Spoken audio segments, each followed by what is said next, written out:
I looked indifferently at the plate of cold food that stood opposite me on the table and sighed heavily. It was another lonely evening as I sat alone waiting for my husband to come home with more excuses about how he had to work late. He hardly left the office during the Christmas and New Year holidays, and even when he was at home, he spent most of his time working. I knew he was working on a big project, but this was the ninth time this month he'd skipped dinner, and the month wasn't even halfway through. Looks like it's going to be another long and lonely month, just like January, I thought sadly as I took another sip of the excellent white wine I'd bought especially for this evening. I had just blown out 2 candles on the table when my mobile phone rang. I grabbed it and saw the name Stephen, my husband of 4 years, on the screen. Hello. I decided to answer the call rather than ignore it.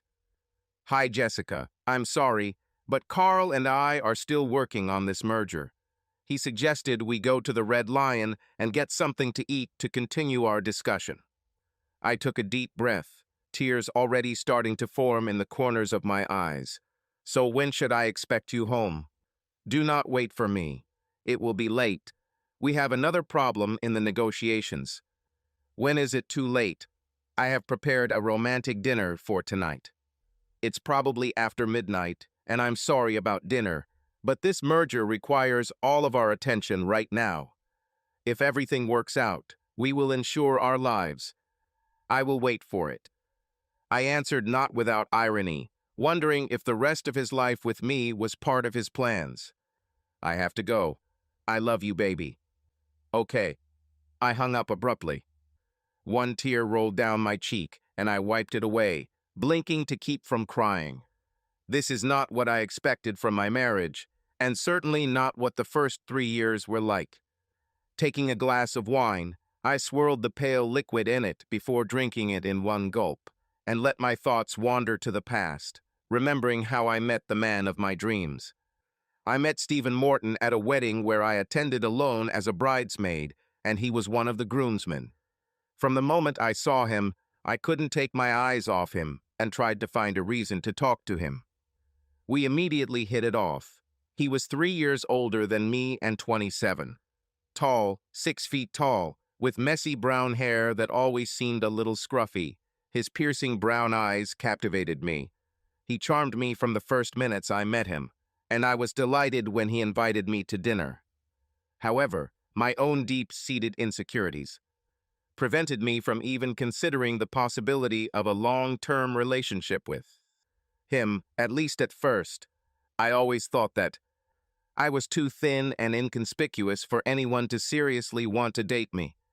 This uncertainty scared me away from the idea of serious relationships with several men I had briefly dated before. But Stephen didn't see me like that. He said his impression of me was as follows: a fairly tall girl, 5 feet 8 inches, attractive, with long dark brown hair that fell below her slender shoulders. Her slender figure with small 34B24-34 breasts made the dress she wore attractive enough to intrigue rather than show off, and she captivated him from the start. Although I was inexperienced with sex, having only had unsatisfactory experiences with 2 previous guys, I nervously slept with him on our 3rd date. We had been dating for 6 months before Stephen proposed to me, and I said yes without any hesitation. Fluctuations. At first, the marriage was even better than I could have imagined. We were crazy about each other and tried to spend as much time together as we could. The sex was great, and we had it every day, almost without exception, for the first couple of years. Naturally, the frequency of our love affairs decreased by the 3rd year, partly due to the general demands of life, but mainly due to Stephen's new job. We still had sex at least 3 or 4 times a week, but sometimes the intensity and passion would noticeably diminish. Then, just a few months ago, he got promoted and began working with his boss, Carl, on a huge merger project with another company. This required long hours and numerous business trips, sometimes for days at a time, and it had an almost catastrophic impact on our marriage. My husband and I haven't made love for almost 3 months because he was either away or too tired. Socialization had also become a rarity since Stephen was always working and, other than the occasional meeting with friends, it had been a long time since I'd enjoyed a night out. I sighed tiredly again and poured myself another glass of wine, holding the half-empty bottle in my hands and wondering if I should finish it. After taking a sip, I looked at the dinner I had been preparing for so long as a surprise for my husband and wondered why I was doing this. I stood up, grabbed the lovingly prepared meal, and calmly scraped the cold, congealed food into the trash can before putting the plates and cutlery in the dishwasher. After cleaning everything up after eating, I took my glass and bottle of wine and went into the living room. To disperse the oppressive silence, I turned on the TV, although I didn't watch what was on the air. Instead, I continued to think about what was going wrong in my life, staring blankly at the screen, tears streaming down my cheeks.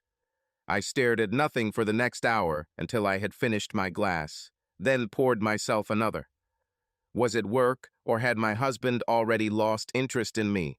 I always appreciated everything he did for me, and as far as I know, I was a faithful and loving wife, so what's the matter? Taking my time, I eventually finished the entire bottle, dropping it as, somewhat tipsy, I staggered to bed and hopefully fell asleep, miserable and alone. I must have dozed off because I didn't hear what time my husband came home. This only became apparent when I saw the rumpled bedding and pillows next to me.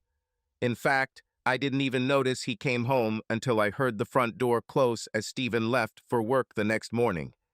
I carefully got out of bed, feeling quite queasy from the hangover from the night before, and headed straight to the bathroom to take a couple of aspirins and shower. When I returned, wrapped in a towel, I saw a handwritten note left on the bedside table. "Jessica, I didn't want to wake you because you looked so peaceful. Sorry about last night. Things are pretty tense right now. We're almost done. I'll be late tonight. We meet with the other party for drinks to finalize everything. Do not wait for me. Love you." I grabbed the piece of paper, looked at the note angrily, read it twice, and then crumpled it and threw it in the trash. I looked so peaceful. He didn't want to wake me up. Doesn't he understand what date it is? Looking at my reflection in the dressing table mirror, I realized that I was fed up with sitting at home alone, waiting for my absent husband. If he can be out of the house until God knows when, doing God knows what, then so can I. Having finally made my decision, I exchanged the towel for a robe and headed to the kitchen to make myself some coffee and plan the rest of the day. Looking sadly out the window at the morning sun, I wondered what Stephen was doing today. Where is he? What is he doing? The fact that I didn't even think about who he might be with was just a testament to the trust I had in the man I loved. However, this did not solve my problem of what to do about being left alone. A little retail therapy would be my first order of business, I decided as I sat at the kitchen counter with a cappuccino. I was going to go out and buy myself a new dress, a pair of shoes, and maybe even some sexy lingerie. I might also try booking a haircut and manicure. Now that I had made up my mind, I quickly finished my coffee and went back to the bedroom to get dressed. After I made the bed and quickly tidied up the house, I called the hair salon and luckily was able to get an appointment for later that evening. I quickly pulled my long hair into a ponytail and applied some light makeup, mascara, eyeshadow, and lip gloss. It was enough to highlight my eyes and satisfy my vanity, but not so much that I looked tacky while I was shopping. Choosing an outfit was a lot easier, and since it was going to be a warm day, I chose my skinny ripped jeans and a red commie top with my usual black lace underwear underneath. Looking at myself in the mirror, I felt my mood lift for the first time in weeks. Stephen might not have judged me, but I was determined to do something for myself and stop sitting around waiting for him. Having done everything necessary, I looked at my watch for the last time, saw that it was already 11:15, took my bag and keys, and left the house. There was surprisingly little traffic on the roads, and I had no problem driving into the city center in 20 minutes. planning along the way which shops I wanted to visit.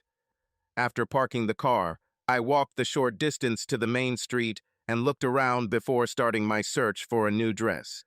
It took me visiting several stores and small fashion boutiques before I found exactly what I wanted. The spaghetti strap dress was fitted at the bust with a deep V neckline that was held together by two shiny silver buckles. It looked elegant while showing off just the right amount of my modest cleavage. The skirt was unusual in that it reached mid-thigh at the back, but curved upward at the front, crossing at mid-thigh and exposing a significant portion of the leg. Very pleased with my first purchase, I decided to celebrate by drinking a cappuccino before continuing with my shopping. Walking up to the nearest coffee shop on Main Street, I discovered that I had to wait in a short line to place my order. Having placed my order, I took the cup and turned around, when suddenly the man behind me took a step forward and touched my arm.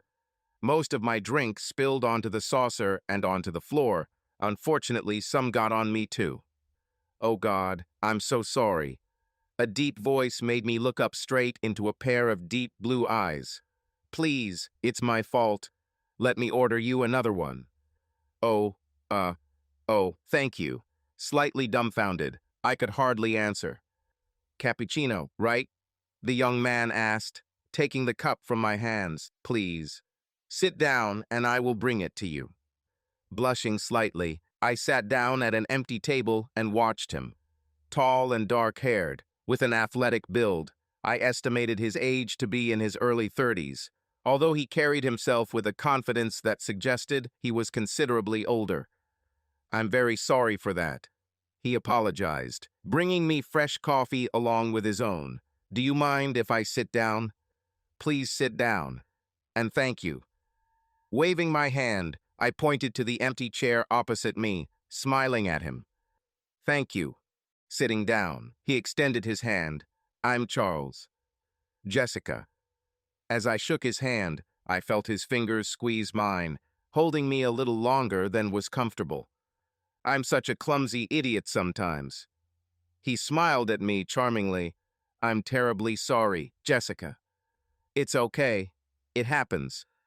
I felt a slight excitement in my stomach and blushed on my cheeks, looking across the table at him. But the consequences are not always so pleasant. If I hadn't run into you, I wouldn't be sitting here enjoying coffee with such an attractive young lady. I blushed even more at the compliment. It was very flattering, and the attention, even from a stranger, was something I hadn't experienced in months. I happily sipped my cappuccino slowly, chatting with him over our drinks as we both got to know each other better. "How is your shopping going?" Looking at my bag, he asked after a minute or two. "Well, I already have the dress. Now I need to find shoes and one more thing." I blushed, thinking about the underwear I was hoping to buy. "Oh yes, of course." Laughing quietly, I saw his piercing eyes sparkle with interest. "Ladies' underwear?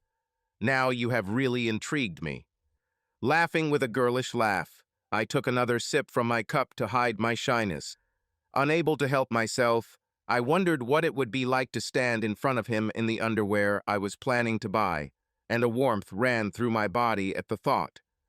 "Are you buying anything special for today?" His question brought me out of my thoughts and returned me to the present. "Oh, well, I hesitated, remembering my absent husband and his lack of attention in recent weeks. "Special meeting with someone, or a secret date you want to keep secret." He winked at me, smiling mischievously. No, nothing like that." I faltered, feeling my cheeks heat up again with embarrassment. Confused by the way the conversation was going, I quickly finished my cappuccino and started to leave when Charles reached across the table to take my hand. I'm usually not so persistent. Looking straight into my eyes, he held my gaze. "But I really like you, and I would like to have lunch with you. If you have time." Stunned by his courage, I was momentarily speechless. If he noticed my wedding ring, he didn't mention it. I felt my pulse quicken and my heart pound in my chest, and I knew my cheeks were glowing even redder. Having difficulty resisting the urge to agree, I was eventually able to mutter an answer. Uh, I, I, um, I really shouldn't. I, I'm married. I see, he raised my left hand and looked for a moment at the gold ring on my ring finger. But it's just lunch, he continued convincingly. We both need to eat, and it would be nice to enjoy lunch in such an attractive and pleasant company. Well, uh, I guess that, um, like you said, it's just lunch. I hesitantly accepted his invitation, although I knew that I should have refused. Wonderful, he drank the last drops of his drink and stood up to join me. Shall we go? Having flattered his interest, I felt any resistance I had been suppressed, and, nervously, I gave in to his insistence. Taking his arm, I allowed him to lead me out of the coffee shop to a small bistro nearby. I knew it was wrong, and I should have said no, but I had spent so much time alone these past months while my husband was busy with work that I couldn't help but enjoy the attention this handsome young man was giving me. Opening the door to the restaurant, he ushered me forward, and before I fully realized what I was doing, I was sitting across from Charles at the table, looking at the menu. Perhaps you would like some wine. He distracted me from the menu for a moment. Oh, yes, thank you. Just one glass of white, please. He called the waiter and placed his drink order before focusing on the menu. If you like seafood, I heard the squid here is excellent, he informed me, showing that he didn't know that quickly today. Sounds great, agreeing with his proposal. I put down the menu and looked at my dinner companion. Then I'll join you. Charles smiled charmingly at me and placed his order when the waiter returned with our drinks. What are your plans for the rest of the day, Jessica? After shopping, of course. He calmly took a sip from his glass and asked about my future plans. I brought my drink to my lips, recalling my thoughts about the day, and thought for a moment before answering. My hesitation was partly due to wondering about his intentions, and partly due to the effect he was having on me. In the end, I decided to be honest. I planned to do my hair and manicure later, and after that I thought about getting dressed and going out into the city to have fun. Without your husband, I guess, he did not answer, leaving me the opportunity to make any assumptions. Somewhere in particular, he continued insistently after a short pause between us. I smiled, slowly regaining my composure. Not sure yet. Maybe to one of the big hotels. I heard that several bars were playing music. That's when food arrived at our table, temporarily interrupting our conversation. You know, these squids are really, really good, I confirmed after the first few bites. You've clearly been here before. Yes, it's really tasty, Charles agreed with me, and yes, guilty, I've actually been here before. I laughed, and we continued to discuss the bistro and the excellent quality of the food for the next few minutes as we ate. Finally finishing my meal, I put down my knife and fork and picked up my glass to take another sip. I really have to go. I need to finish shopping before going to the hairdresser. It's a big pity, he frowned. Maybe I can persuade you to change your plans. Oh, no, sorry. I need to get my hair done. I felt myself starting to panic. This was not part of my plan for the day. Being caught off guard in the middle of the day was not my intention. I wanted to pamper myself, glam myself up, and go out on the town. But now I was trying to resist the charms of a stranger who clearly wanted more than just a dinner companion. Are you sure? Your hair is already beautiful, he said, smiling, and I felt my pulse quicken again. Thoughts of how we could spend the day together filled my mind. I, uh, I, uh, I can't stay. I need to go. My loss, Charles smiled, maintaining his charm. Well, I'll keep an eye on you later. There are not many luxury hotels in the city with good music. If I were you, I'd try Marlborough. Thanks for the advice. I quickly drank the rest of my wine and thanked him, offering to pay half the bill, which he promptly declined. It's at my expense, as compensation for your company. Thank you, I gave in gratefully, standing up and preparing to leave. Charles stood up too, and I was right in front of him. Maybe I'll see you later, Jessica. I leaned over and kissed him lightly on the cheek. Perhaps, retreating, I smiled at him suggestively and took my purchases, leaving the bistro. Without looking back, I went outside. I could almost hear my heart pounding as I resisted the urge to turn and spend the day with Charles. I had a plan, and I was going to stick with it to meet my own needs and not anyone else's. Walking outside, I took a deep breath, looking around before heading to one of my favorite stores, Victoria's Secrets. Every time I go there, I feel like I could spend hours looking through the laundry, but today I didn't have time. After browsing through the racks, I was rewarded when I found a three-piece set in green satin with black lace, and the garter belt had 8 straps instead of the usual 4. Having completed the purchase along with several pairs of stockings, I hurried to finish the remaining purchases. Shoes were the last item on my list, and it took me 3 stores before I found a pair I liked. The black 3-inch stilettos with the unusual double ankle strap were exactly what I needed. And after purchasing, I even had a few minutes left before my appointment at the beauty salon. I spent the next couple of hours relaxing in the chair while my hair was done. After cutting and washing her hair, the hairdresser styled it into a soft bun with lots of loose curls hanging around her neck and shoulders. I also got my nails done with extensions and a shiny black polish with silver stars. When I left the salon almost 2.5 hours later, with my bags, I felt like $1 million. I even pushed Charles out of my thoughts and felt much better thinking about the evening's plans. My trip home was uneventful despite the busy evening traffic, and when I arrived home, I immediately left my bags in the hallway and headed to the kitchen.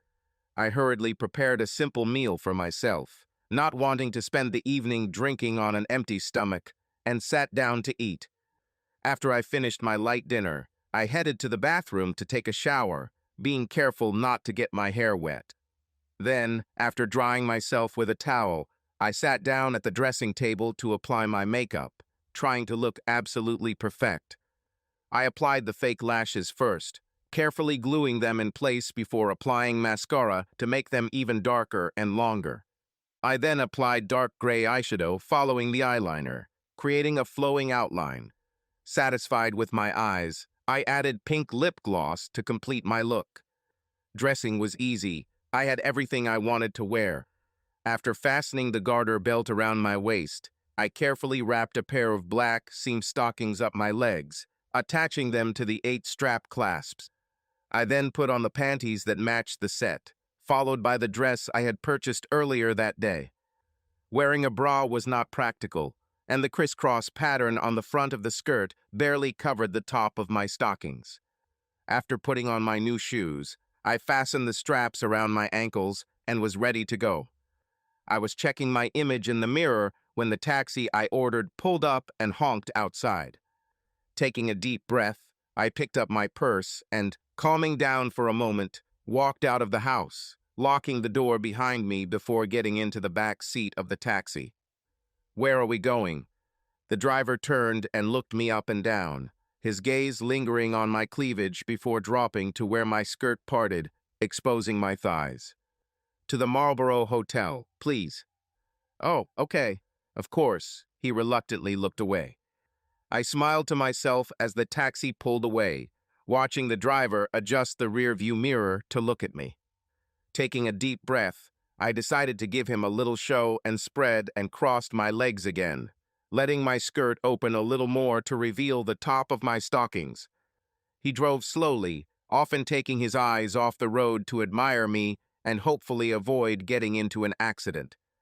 Arriving at the hotel entrance, I paid for the fare, waiting for him to come out and open the door for me.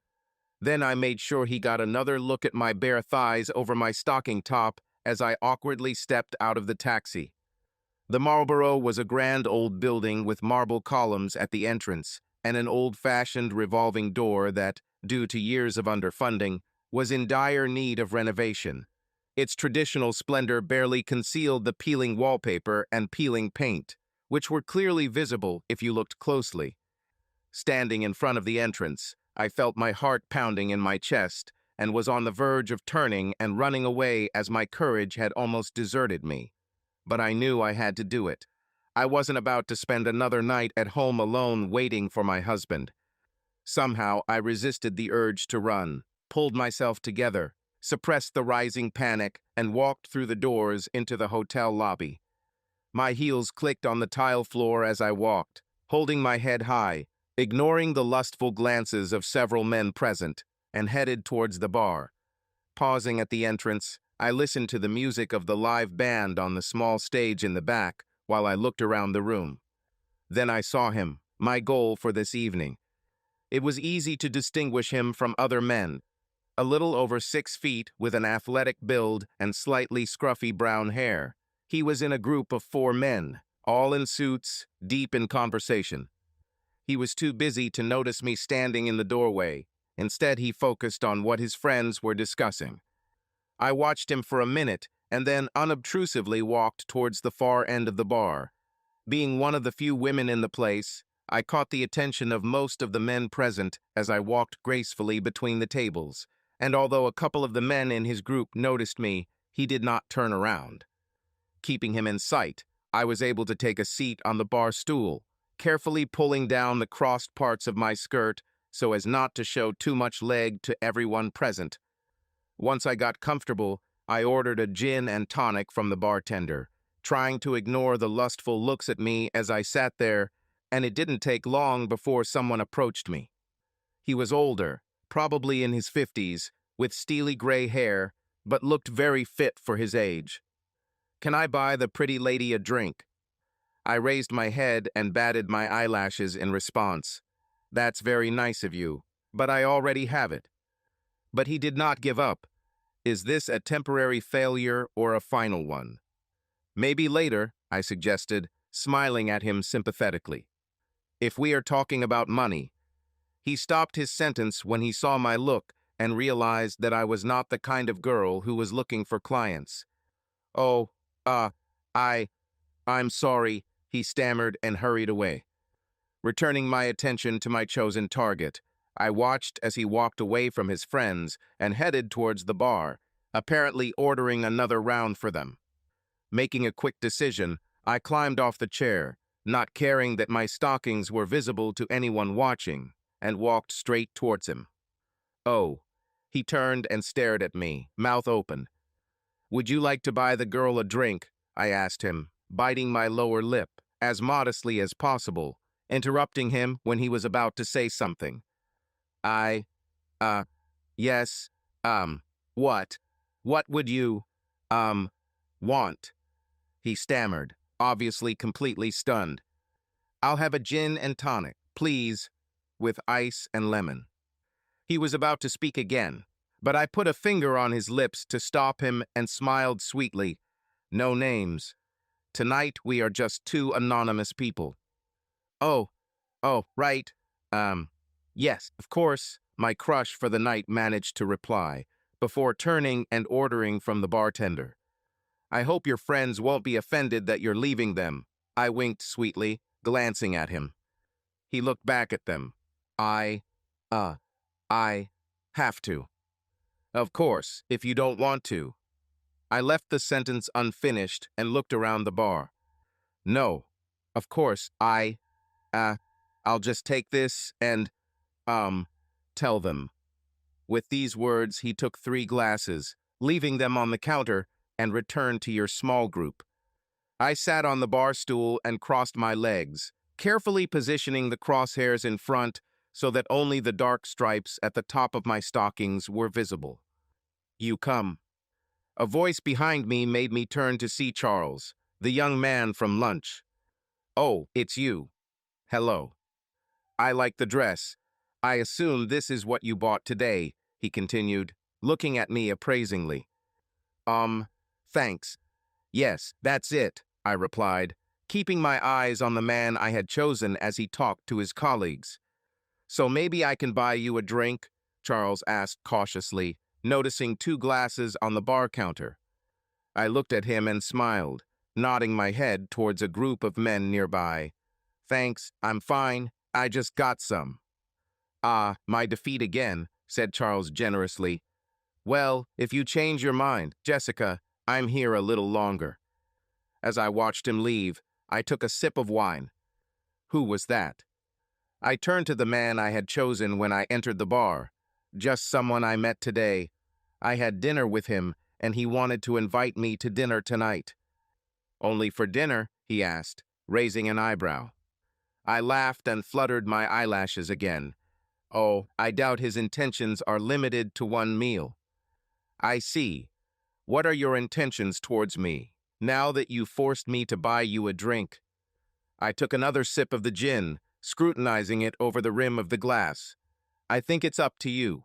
I wasn't planning on coming home tonight. So, what if I book us a room? Seductively spreading and crossing my legs again, I made it clear that the bottom of my dress was revealing a little more than it should have, revealing a glimpse of bare skin above my stockings. Then we'll have to see what happens, won't we? Biting my lower lip, I put my hand on his arm and offered it seductively. Taking out his phone, he dialed a number and began talking, apparently arranging for a hotel room, all the while looking at the sexy brunette sitting opposite him, who smiled invitingly at him. Ready. We just need to pick up the key at the reception, he smiled at me, taking his own drink and taking a sip. Won't your friends be offended that you leave them? My eyes opened naively as I looked across the bar at the three men he was with. No, I'm sure they'll understand. We've mostly finished our business, and it's not every day that a guy gets seduced by an attractive young lady. So, do you find me attractive? He smiled. You're kidding. You're just gorgeous. I didn't answer, just took a sip of the gin and tonic, emptying my glass, and smiled. So, he licked his lips, clearly nervous in anticipation of what might happen. Another drink? Certainly. I placed the glass on the bar and sat down, inspecting it while he ordered us another round. He really was my type, tall, athletic, and incredibly sweet. I was still looking at him when Charles' voice behind me made us both turn around. Do you mind if I ask the lady to dance? Oh, no, that's okay. He looked between Charles and me, slightly embarrassed. I'll be back in a minute. Don't go, I said, jumping off the chair, showing an indecent amount of bare thighs, and took Charles's hand. Looking back with regret, I saw his eyes following me as Charles led me to the small dance floor. Joining several couples, Charles hugged me a little closer than he should have. As we danced, I looked at my man at the bar, standing with a glass in his hand and watching us. You look great tonight, Jessica. Are you sure I can't seduce you? A whisper in my ear made me flinch. It seemed like forever since a man had given me any attention, let alone called me gorgeous, and it happened twice in a matter of minutes. I felt my heart begin to beat faster at the thought, and I allowed Charles to pull me even closer to him. I, Looking down into my eyes, he continued, I want you, Jessica. I want. Charles, I can't. I interrupted him, trembling, not wanting him to finish the sentence, feeling my resistance weakening. Why not? I'll make this night unforgettable. He raised my left hand between us, showing my wedding ring. And that obviously doesn't mean much to you. I just can't. I'm sorry, gathering my last willpower, I rejected his offer. He retreated reluctantly, and I sighed with relief. I guess you made your choice, Jessica. Have some fun. With these last words, he left, leaving me to return to the bar. I thought you might have changed your mind. Are you jealous? I laughed, looking into his eyes. His smile sent a thrill of desire through me. Absolutely, you're mine tonight. I smiled regretfully at Charles across the room as I carefully, albeit again showing my stocking top to anyone who was watching, sat down on the bar stool, despite the tempting idea of spending the night With Charles, I had other plans, and most of them were right in front of me. I like girls in stockings, he said, looking at my bare thighs. Most men like it. As far as I know, I adjusted my skirt to cover my naked body above the nylon. You're right, he laughed at my late attempt at modesty. Over the next few minutes we chatted, and I could feel the sexual tension building between us as I slowly drank my second glass of wine and flirted with him. How does your wife feel about you being here tonight? I raised his hand to look at the gold ring on his finger. Probably the same way your husband feels about you being alone in a bar full of horny men. Ah, touch, I laughed, letting go of his hand and fluttering my eyelashes again. And here we are, two married people with the whole night ahead of them. His gaze fixed on my eyes. Here we are, I whispered flirtatiously. So let's go to the room. He finished his drink and placed the empty glass on the bar. Or do you want another one? No, I'm ready for what you have planned. I drank the rest of my drink and carefully climbed off the chair, again unsuccessfully trying to hide part of my stockings and thighs in the process. Taking his arm, I let him lead me from the bar to the hotel lobby, smiling at his friends as we left to pick up our room key. Standing next to him at the reception desk, it was obvious from the look of the young woman receptionist that she considered me a girl of easy virtue who had picked up a client. The thought of her seeing me as an easy girl gave me a warm feeling inside, and I felt myself getting aroused. This is room 509. Sir, she barely took her eyes off me as she handed him the key, checking his credit card details. Is there a big bed? I smiled at her mischievously. I'm sure Madam will find the bed more than satisfactory. Her voice dripped with condescension as she answered me. I laughed and snuggled up to the man next to me. Okay, we'll need a lot of space. Keeping my hand connected, I looked at her and winked as we walked towards the elevator, my stiletto heels clicking loudly on the marble floor. You'll drive us out of here if you're not careful. What? I objected innocently. Do you know that? You and the receptionist just now. He laughed when the elevator doors opened with a characteristic sound. Walking inside, I turned to him. She deserved it, you arrogant cow. When the elevator smoothly closed behind us, I pressed myself against him, wrapping my arms around his neck and tilting my face towards his, pulling his lips to mine. We were still kissing passionately when we reached the 5th floor and the doors opened. Backing away, I blushed and looked down as we walked past an indignant middle-aged couple waiting for the elevator to go downstairs. What is your number, dear? Taking his arm, I laughed as we turned left, and he led me along the carpeted corridor to room 509. You're just insufferable, you know? He chuckled as the couple remained behind, heading down to the 1st floor. It makes life more fun. Shaking his head, he smiled and unlocked the door. Typical hotel room. It began with a short hallway that opened into a fairly spacious room with a double bed and a sofa, as well as a table and chairs. On the opposite wall, there was a lot of glass opening onto a balcony overlooking the twinkling lights of the city. The only other noticeable place was the small bathroom right by the entrance. Very nice, I muttered, looking around as he took off his jacket and walked up behind me, putting his arm around me to pull me towards him. Throwing his head onto my neck, I felt his hands rest on my breasts. Closing my eyes, I leaned back against him, enjoying the feeling of a man's hands on me for the first time in a long time. Oh damn, that feels so good.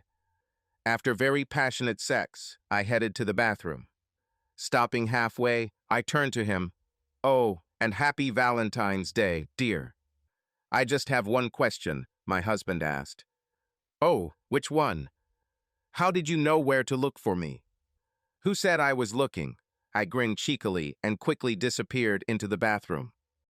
Subscribe to our channel so that your second chaff doesn't cheat on you, and go ahead and listen to the next story, because this story is nothing compared to the next one. If you're under 18, don't even think about listening to the next one.